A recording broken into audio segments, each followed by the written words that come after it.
Namaste. I'm Mona Flynn.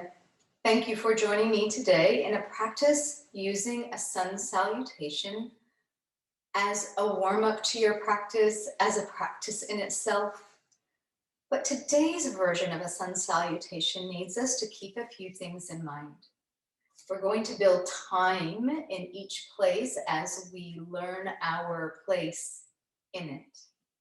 And then you are welcome to spend an inhalation through one step and exhalation through the next step, each step in turn, taking on the full sun salutation in 2 rounds, once with the right leg leading, then with the left leg leading, to build the balance and how we build mobility and strength in both the right and the left sides of the body.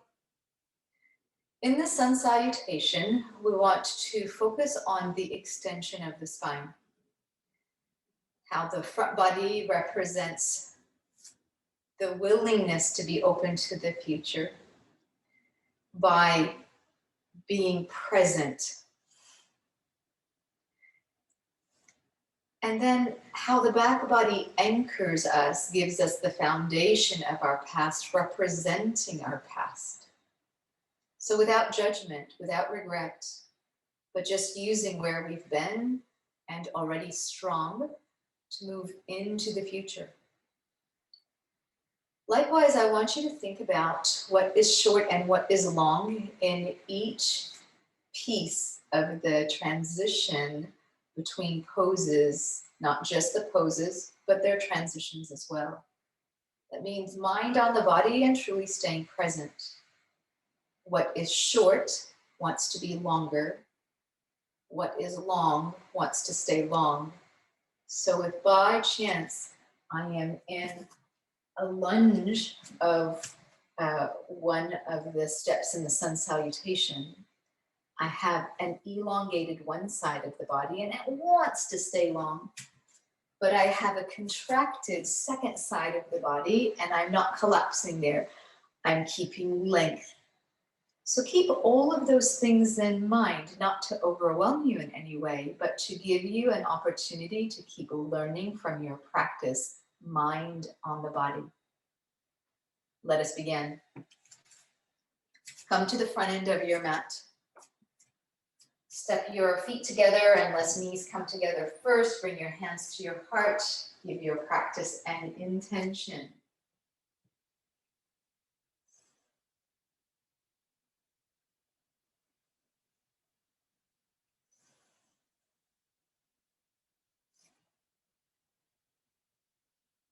And in this particular sun salutation, we're going to keep a micro bend of the knees in our folding and unfolding.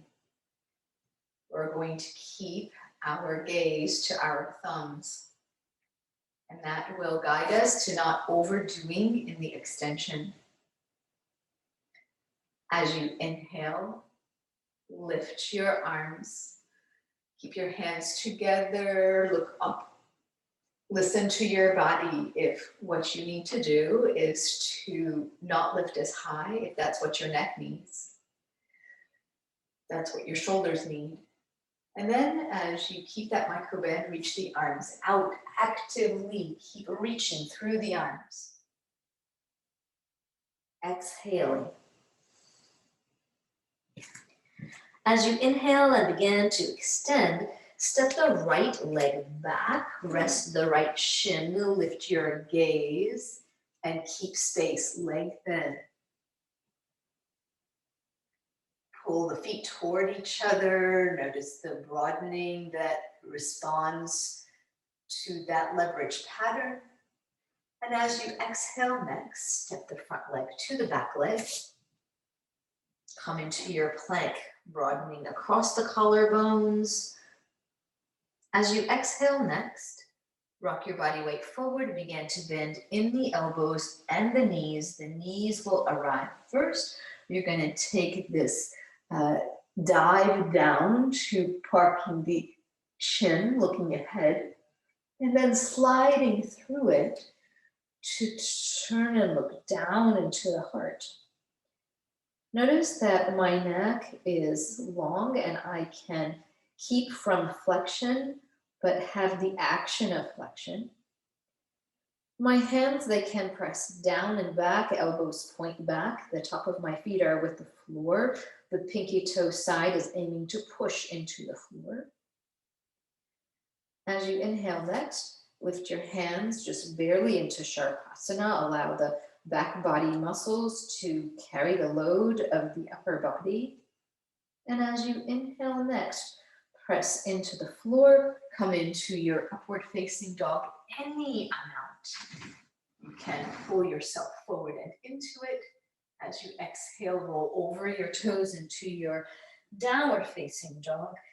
Keep broadening across the collarbones. Allow the head to hang. Keep a light micro bend of the knees. Inhale, lift your head and look ahead and step the right leg forward, planting the left shin and looking to the third eye. We were just here. Exhale, step the back leg to the front leg and extend. With the next exhalation, fold. Look up to the belly. Bring your hands together. Give your gaze to your thumbs. Keep a micro bend in the knees. Keep reaching actively all the way up, any amount. Listen to your body.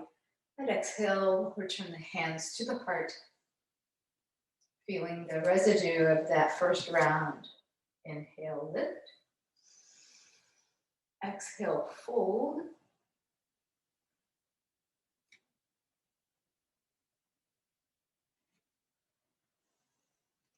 Looking up to the belly if you can.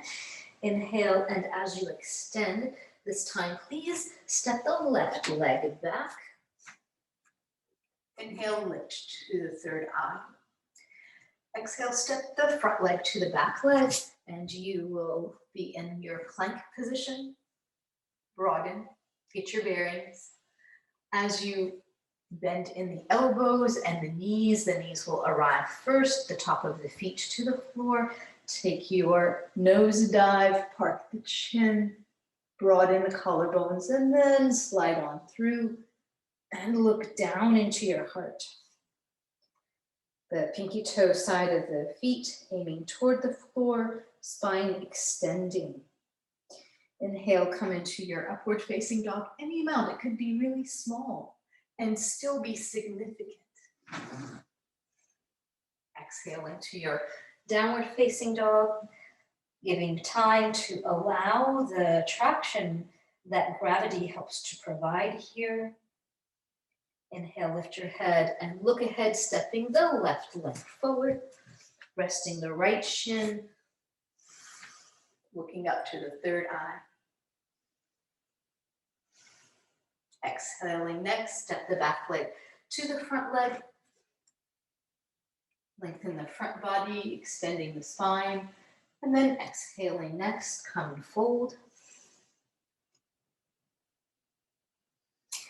As you inhale, bring your hands together and come unfolding. Slow and controlled, reaching actively through the range of movement. Keeping length through the neck especially. Feeling the effect of that first round, right side, left side. You're welcome to repeat and build resilience with a repetition of the sun salutation. But I'd like us to add one more piece and having a little bit of a twist help us to complete this sun salute as a warm-up, if that is how you're using it. So asking for a small twist from that downward facing dog.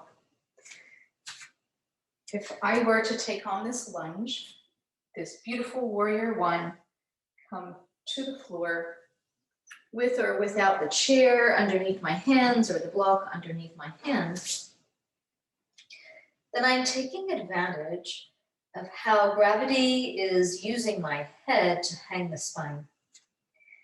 And in building time, building strength through the wrists, through the upper body, I can begin to use my hand a slightly different way. Notice what I did here. And this allows me a little bit of a rotation.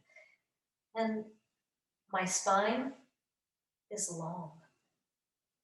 If, as you build strength, you are able to comfortably take on a little bit more, you can reach for the opposite ankle, whether or not you can catch that ankle. Try not to shift your weight laterally, but allow the spine to twist and the upper body, the arm that is anchoring, to really serve you as it builds its strength. So there are a lot of in-between places. I can place my hand here and affect this push-pull, noticing that I don't have a very extreme twist, but I have many advantages. Strengthening the wrist and the shoulder, giving more time to the traction of the spine. And then this lower back stretch and the hamstring release, all of these advantages and more.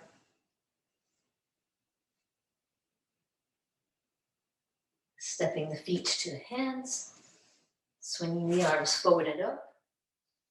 Inhale, come on up. Take the arms behind you. Open. And exhale and return. So it's always nice to have some opposing action and taking the arms behind to help counter the great strength and the contraction of these front of the chest muscles. I hope you feel energized and ready to take on your day and your continued practice. Namaste.